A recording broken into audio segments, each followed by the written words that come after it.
Act 1. The Pirate Lord and the Very Bad Idea. Before she was the king's champion, Celaena Sardothian was the world's most dramatic employee. Adelin's assassin, 17, lethal, allergic to authority. Her boss, Arabin Hamel, sends her and Sam Cortland, rival bestie walking red flag, to parley with Rolf, the Pirate Lord of Skulls Bay. Mission? Arrange slave trade routes. Celaena? LOL, no. She storms Rolf's office, steals his maps, releases his cargo, and accidentally invents maritime revolution before lunch. 0 regrets. Rolf screams, Sam panics, Arabin's bank account cries. She calls it a productive morning. She and Sam fight like they're allergic to being honest, then almost die. Then somehow end up partners instead of corpses. She learns 2 things. 1. Her moral compass is inconveniently functional. 2. Sam's smile is starting to feel like a problem.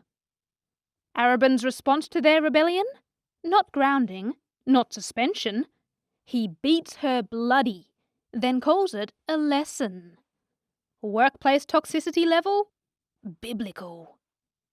She survives, but something fundamental fractures. Not her bones this time. Trust. Act 2. The Healer and the Desert. Bleeding, furious, she gets shipped off for retraining. Translation: banishment to the silent assassins in the Red Desert.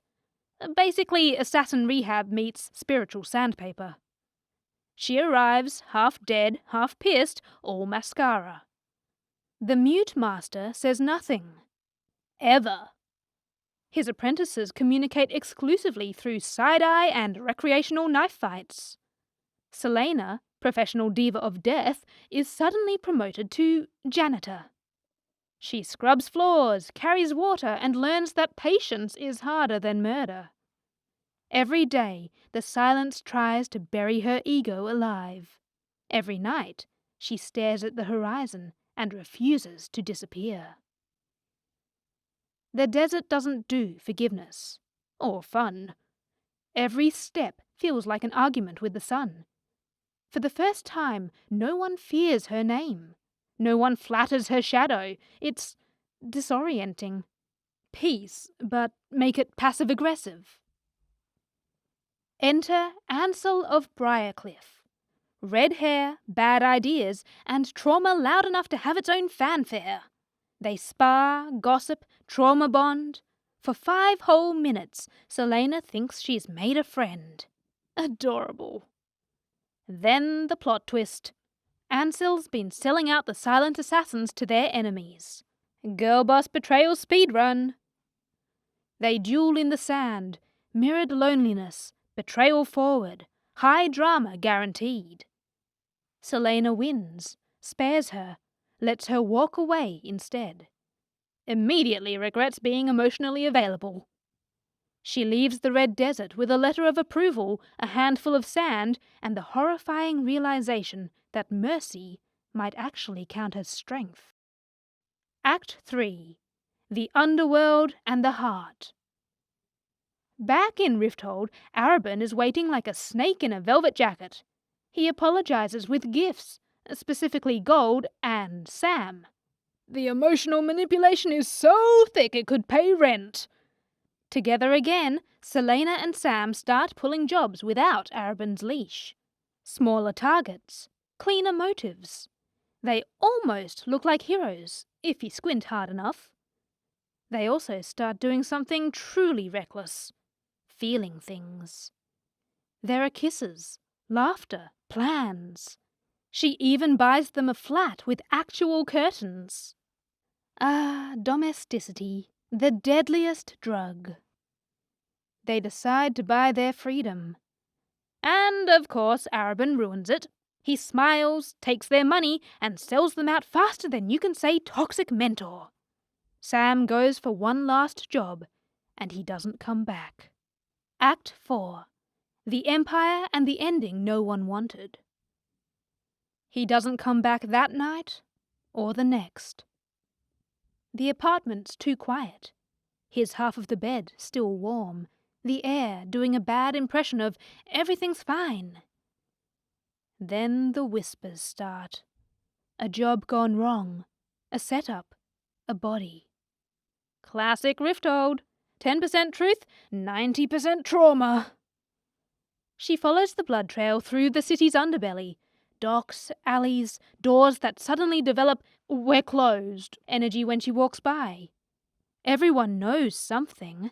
Everyone values their teeth more. By the time she reaches the warehouse, the smell hits first. Iron, rot, and the ghost of bad decisions. She finds him strung up like punctuation at the end of someone else's story. Every wall smells like iron and grief, the kind of silence that follows a scream and then just keeps breathing. His blood's dry, but her hands come away red anyway. Memory's got range like that. When they finally capture her, she doesn't fight. Not because she can't, but because she's officially out of reasons to follow anyone's rules. The knives drop easy. The silence doesn't. They drag her through Rifthold's streets as dawn laughs in her face. Chains bite, boots echo. The crowd suddenly remembers how to look away. Sentence? Endovia. A lifetime in a salt mine. Or, until someone finishes the job. She looks at the sunrise one last time and whispers a promise the world's not ready to cash.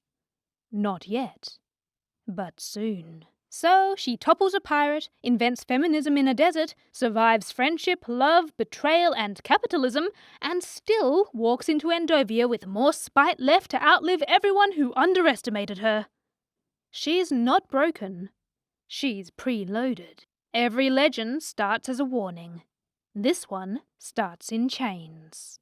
If you're currently grieving Sam, plotting Arabin's downfall, and craving one, just one, healthy relationship, welcome to the club. Drop your meltdown in the comments, favourite novella, worst betrayal, and the exact moment you screamed, "Girl, run!" Like, subscribe, and hydrate. Next up, Throne of Glass, where our girl walks out of a salt mine and into a legend. This has been a full LOL Lit Meltdown, unhinged by fiction, held together by vibes.